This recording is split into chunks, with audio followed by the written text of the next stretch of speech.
देखो हाँ जी तू का जनू है कि हमरा के छोड़ के जेबू तो हमरा के ना मिली। हाँ ई तहार गलत फहमी बा। तोहरा जब केहू मिल सकता तो प्रेमियों जी के केहू मिल सकता। प्रेमी जी के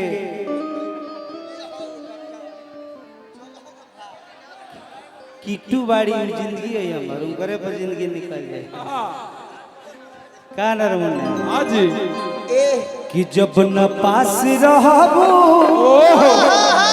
हर दोसर खास हो जाए कि तोहर चलते ई दीवाना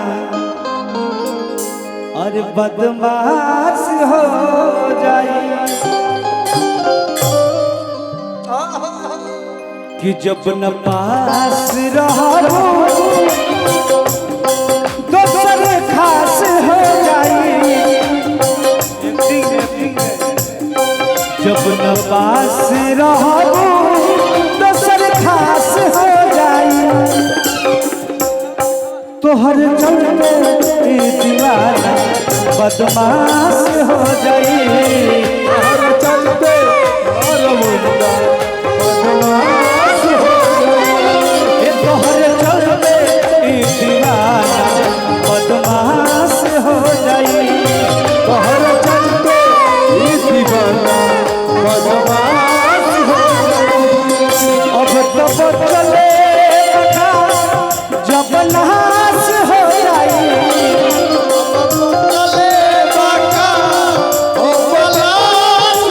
अब तो चले जब नाश हो जाए तोहर चलते ई दीवाना बदमाश हो जाए तोहर चलते ई दीवाना बदमाश हो जाए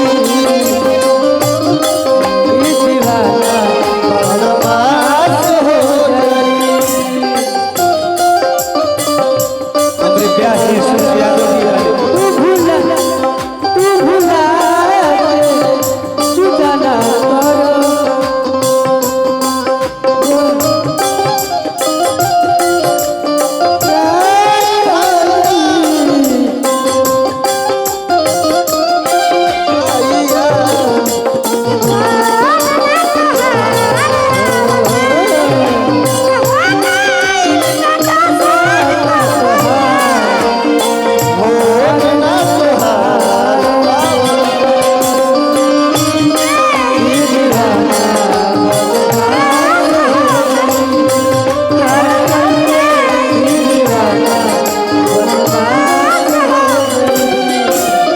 आज जवन तू हमरा के आदत लगा दे अगर जंगल रहते कि तू हमरा साथ ऐसे करबे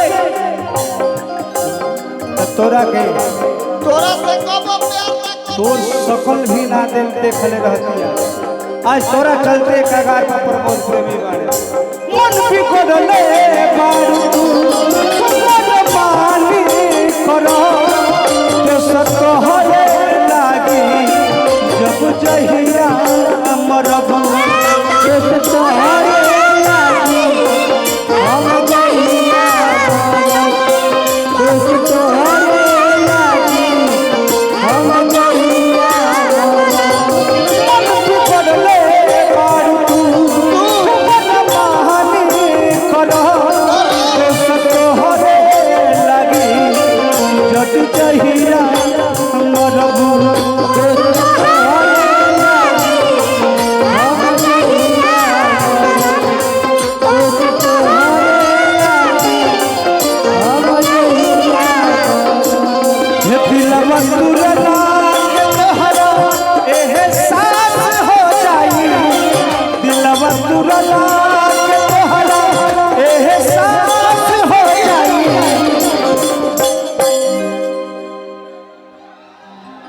कि तोहर दीवाना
मेरे साहब एक मैं आप लोगों से बात बोलूंगा।